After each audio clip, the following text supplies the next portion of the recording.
Мен Әлжанов Боранбай Сағилы, Қызылорда облысы Арал ауданы нөмір 70-ші орта мектебінің көркем еңбек пәнінің мұғалімі. Мен дайындаған әдістемелік нұсқаулықтың тақырыбы оқушылардың кәсіптік шеберлігін қалыптастыруда көркем еңбек тәрбиесінің рөлі. Қоғамның даму тарихына байланысты еңбек тәрбиесі әртүрлі формада дамыды, жетілді, өзгерді, жаңарып отырды. Орта ғасырлық мектеп тәрбиесіне қарсы шыққан чехтың ұлы педагогі Каменский педагогикасының негізі гуманизм мен демократизм болғаны тарихтан белгілі. Каменский мектеп балаға сүйіспеншілік, адамгершілік қасиеттерін тәрбиелейтін адамгершілік шеберханасы болуға тиіс деген көзқарасты насихаттайды.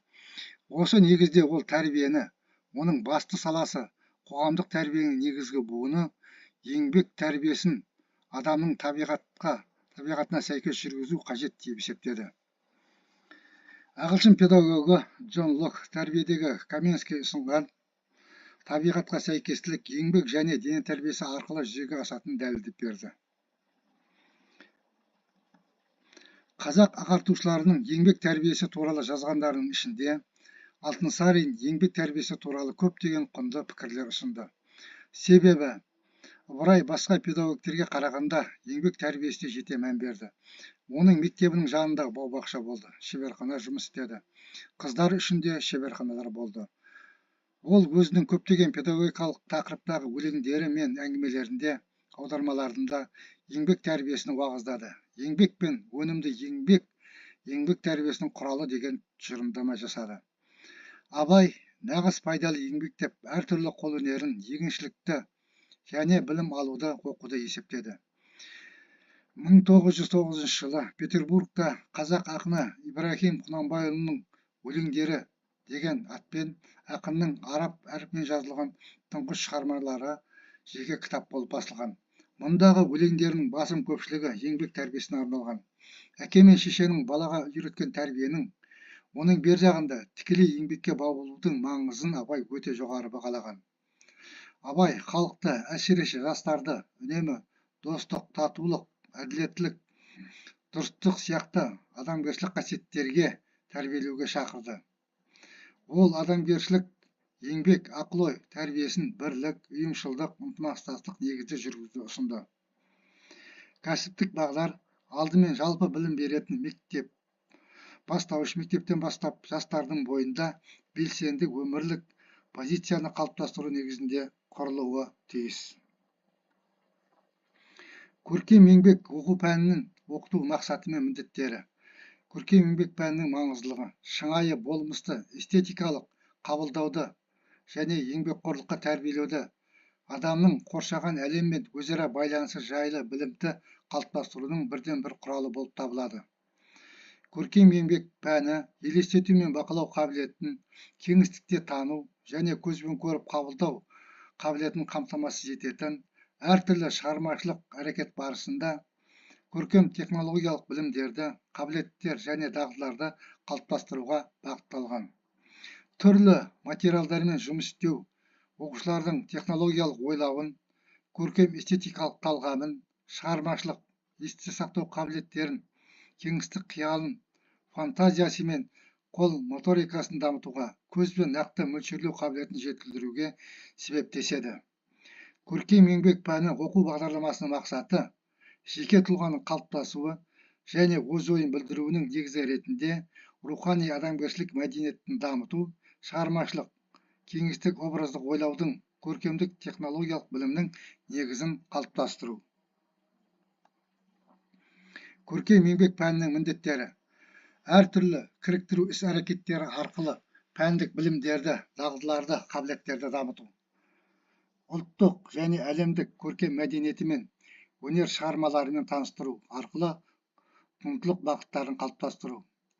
Оқушылардың визуалды және эстетикалық қабылдауын, сыни ойлауын дамытуға, терминдер мен түсініктерді меңгеріп, өнердің түрлері мен жанрлары жайлы білімді қолдану.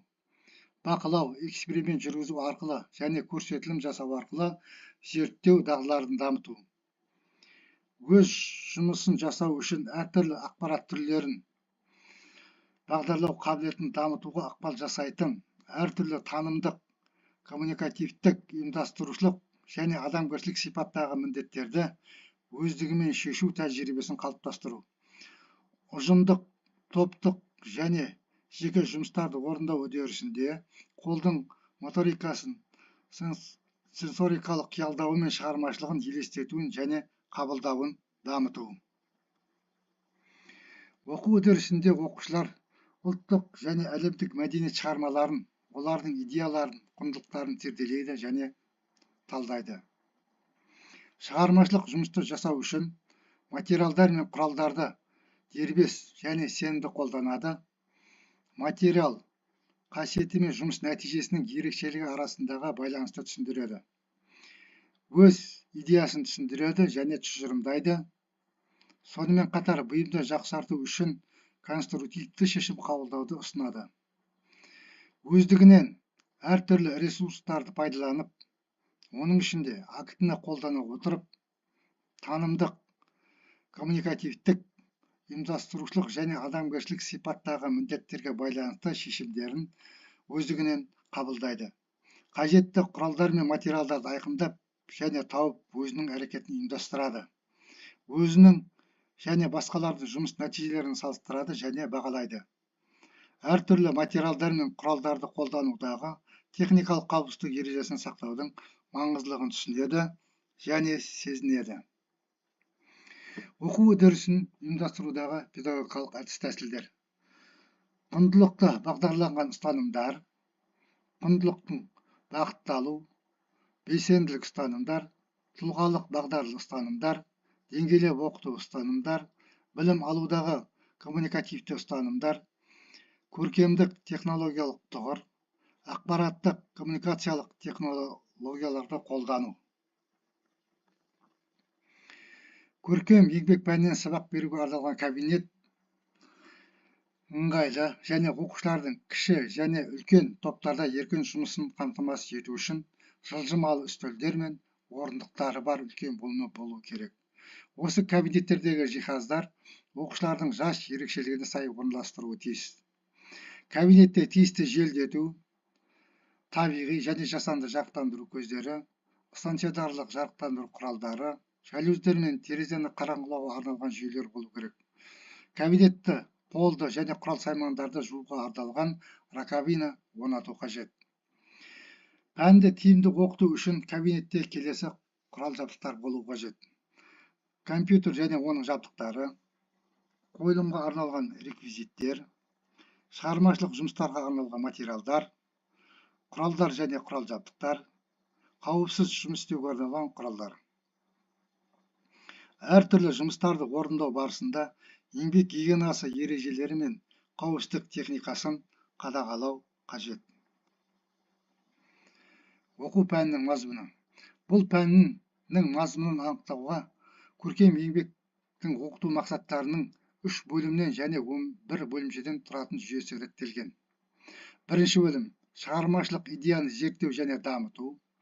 Екінші бөлім шығармашылық жұмысты жасау және дайындау. Үшінші бөлім презентация, талдау және бағалау. Сабақта мұғалім оқушылардың еңбек нәтижелерін салыстырады, әрбір жұмыстың сапасына баға береді. Оқушылардың жақсы орындаған жұмыстары, бұйымдары мұқият сақталады, керек жерінде тиісті сабақтарда пайдаланады. Оқушылардың еңбек туралы түсінігі тек еңбек сабағында емес, басқа пәндерді оқыту барысында да жүзеге асыруға болады.